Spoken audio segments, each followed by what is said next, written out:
Hi guys. Hi guys. Good morning. Hi guys. I'm back. Hi guys, good afternoon.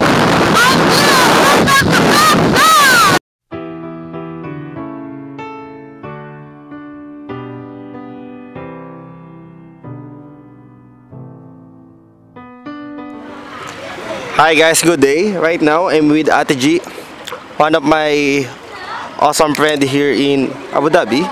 She's actually your work driver for a family.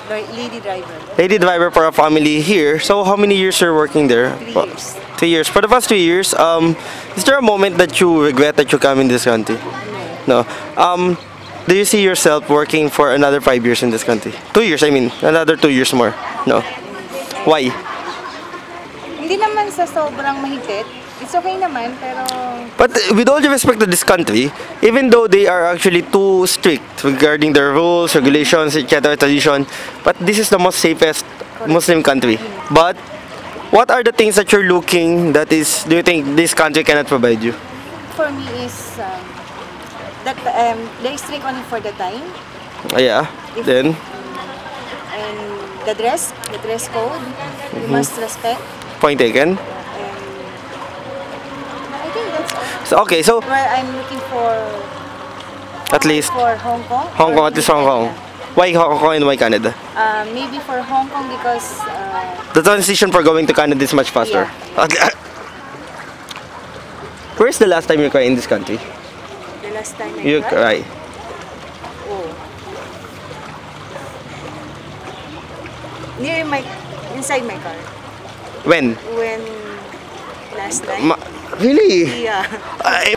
Maybe because I'm just homesick. Homesick? Yeah.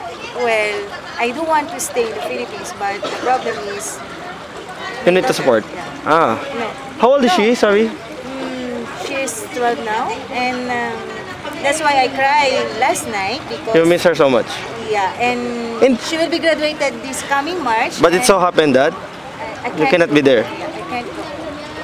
But are you planning to at least get her when you're already in Canada, hopefully? Hopefully, that is my plan. That's why I want to go Hong Kong and to process my paper. Ano po yung sa tingin nyo na tingin nila? Mga Pilipino ganyan, pero no, hindi ganun. Kasi usually dito, alam na kasi nila na yun. Pag sinabing Pinoy o kabayan? Kabayan, they need Money. Okay. That's why some other, nakikita nila na yan, kabayan, kailangan yun ng pera kaya. Point taken. But sa akin naman, singit ko lang, the problem is, I think a lot of people, it's true enough that Filipino don't know how to save. Yeah. For their personal thing. Yeah. But other nationality also should be reminded that we don't have savings because at least 3/4 of our salary we are giving to our family. At the end of the day, we're not thinking about saving personal savings when we're old, we're sick, but instead, whatever, even gadgets, even crazy things, even luxuries, once they ask us, automatically we'll buy. If they said they want mobile phones, if they want laptops. Then for us, for you, okay, sorry. For your interruption. For us Sure. Filipinos, we don't have savings, right? Yeah. But I'm 2 years now, although I'm an exception. if you are a family, or if you are a mother or a father, correct. okay, we don't have savings. It's because we are Supporting our children to send them money at least, so, right? Yan siguro yung savings natin. Yung savings namin. That's the biggest investment, and actually what I call this, investment na even though that we are not having any money for 5 years, but when you see your kid grow up and graduate with honors or graduate with a good life, right?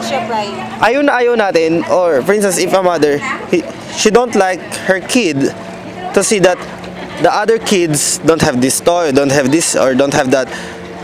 So we are actually possible. You want to give whatever possible material things that you can actually give it to them. And another thing po, di ba, maliban doon, we as Filipino, we think that yung pagbibigay natin nun, yun yung pumupunan ng kahit paano pagkukulang natin.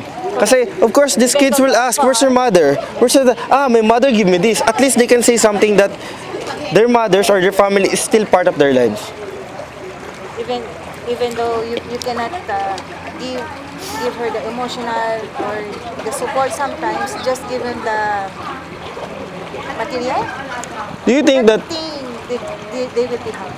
Do you think that it's hard to work for a local person in this country? Yeah. Yes, sir. Why? Because one thing is, the first thing is the discrimination if you are not Muslim. Do you think you've been discriminated before? Because before I'm not a Muslim. She just converted, by the way, in this country to be a Muslim. Okay. That's why I became a Muslim because of that. Think. One thing is, na-improve ko pa yung relationship ko with God. Yeah, correct. Because I pray 5 times. Unlike before. And that's also what I like to say. Even though I'm not a Muslim, but if there's one thing that I want to actually, I'm admiring them, is actually their faith in praying really works. That praying is actually a big key to whatever they're doing. 5 times, and sometimes if they have special requests or something, they will still pray. Yes. And I don't know if it's right or wrong, but you know, sometimes their dedication with God is really they can kill, they can fight, they can kill. Don't insult my God. Yes. So, which is actually good at the same time, right? Last question. Thank you for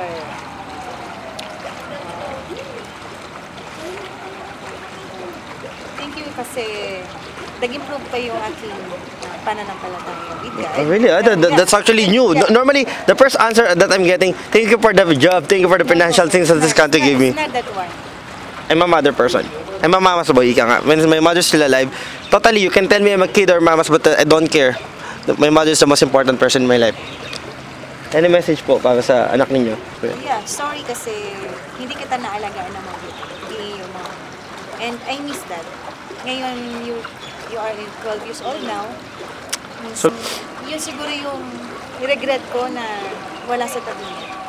But at the same time, Ate G, ngayon gusto ko i-congratulate. I want to congratulate her daughter for finishing basic education, elementary. But at the same time, I would like to congratulate you more for actually being, what I call this, hindi lang, it's not because of the financial money that you're giving, but to the point that you still part that you know what she's doing, or not being physically there, but still, you're not just a provider, but still, every time, kahit wala ka ng load, siguro talaga ipangutang mo yung pabilang, pakamusta siya, yung mga pagkukulang na makausap mo siya lagi. Yeah.